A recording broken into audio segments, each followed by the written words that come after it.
so on that same theme, the self-employed person, I'm assuming this is the same story, but there's different variables to look at. That's right. That's right. That's right. That's right. With respect to self-employed, it boils down to how the income is reported, how long have they been in the business. There are several factors that play into, at the end of the day, how much the lender is willing to lend them and what rates are they going to see. So we look at a self-employed. I'll give you an example. We have a self-employed person that just became self-employed a year.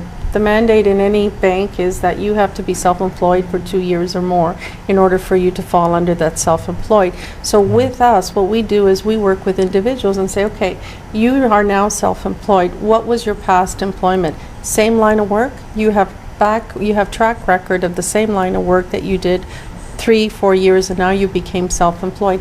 We position you differently to make sure that the lender understands that, hey, Mr. Smith has been working for this company for 5 years.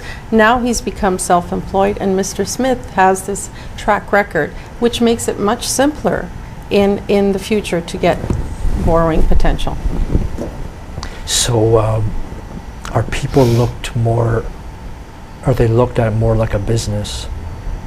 So let's say I've been self-employed for 10 years in this business and I make X per year, and I can chart it on a chart and you can see the trend versus the first year. There's no history and you're just starting out.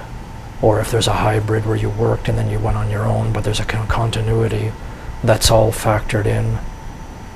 That's all of the above, Joe. Yeah. All Yeah. the above. Yeah, all of the above. Because that's not something I've heard No, very it's all of often the talked above. about. Yeah. But as a business, that's what Yeah. happens all the time. In the past, small business has been more lenient.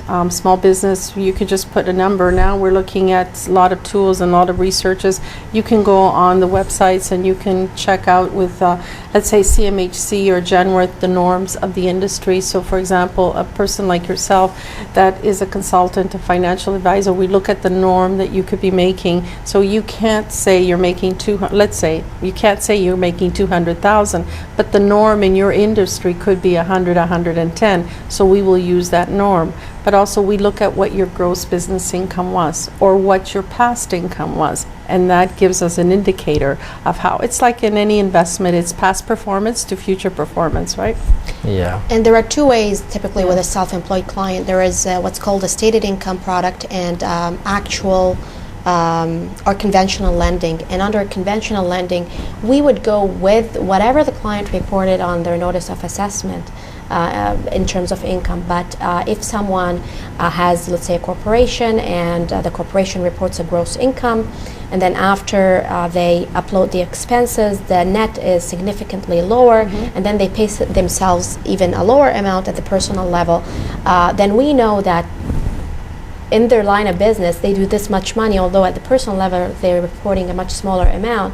That's a product called stated income product, but that's where the norms kick in. That's where we look at the notice of assessment and T1 general and look at the gross business income and factor that into the overall equation.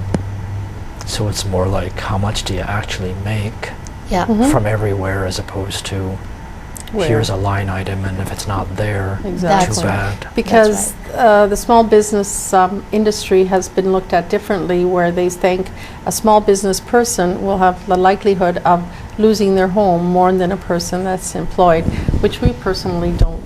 I actually think it's the opposite It's now. the opposite. it's That's all- right, Joe. It is Or totally the It's at opposite. the very least even. A self-employed person has more responsibility and has more, if you look at the default ratio, it's not on the self-employed person. It's more on the consumer or person losing their job because of downsizing companies and letting people go because of that. A self-employed person is more geared to strengthening themselves and positioning themselves in the future. Mm.